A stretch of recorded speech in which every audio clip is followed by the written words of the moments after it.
সুপ্রিয় দেশবাসী, দেশে কিংবা বিদেশে, কাছে কিংবা দূরে, যে যেখান থেকে আপনারা আমার ভিডিওটি দেখছেন, আমি আলামিন। অতীতের কথা ডকুমেন্টারির পক্ষ থেকে আপনাদের জানাচ্ছি শুভেচ্ছা এবং সুস্বাগতম। এখন উপস্থিত আছি রাজমান হাটখোলা। এখানে রয়েছে আজ থেকে প্রায় 200 বছর আগের পুরাতন সেই মহুয়া গাছ। এই গাছটিতে এখনো মহুয়া ফুল এবং ফল হয়, এবং যখন ফুল ফোটে এই মহুয়া গাছের ফুলে মুখরিত হয়ে যায় চারদিক মৌ মৌ সুগন্ধে। এখন আমি সেই গাছটিকে আপনাদের সামনে তুলে ধরার জন্য চেষ্টা করব।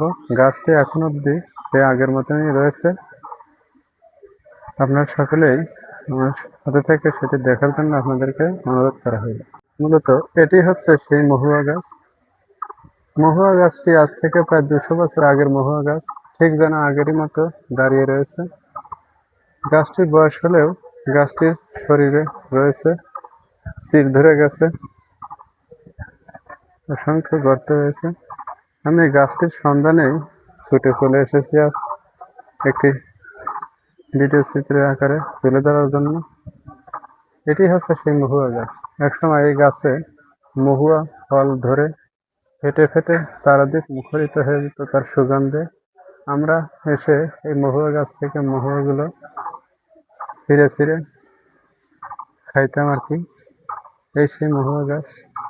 গাছটি যেন আগেরই মতো দাঁড়িয়ে রয়েছে। এটি হচ্ছে রাজমান হাট, মানে হাটখোলাতে অবস্থিত এই মহুয়া গাছটি। যাই হোক, পুরাতন ঘটনাগুলো বা অতীতের ঘটনাগুলো আমি ভিডিও চিত্রের মাধ্যমে তুলে ধরার জন্য চেষ্টা করি। আমি আলামিন, অতীতের কথা ডকুমেন্টারির পক্ষ থেকে আপনাদের জানাচ্ছি শুভেচ্ছা এবং সুস্বাগতম। আজকের মতো ভিডিওর কার্যক্রম এখানে শেষ করতে যাচ্ছি। দেখা হবে পরবর্তীতে আরো অন্য কোনো ভিডিও নিয়ে।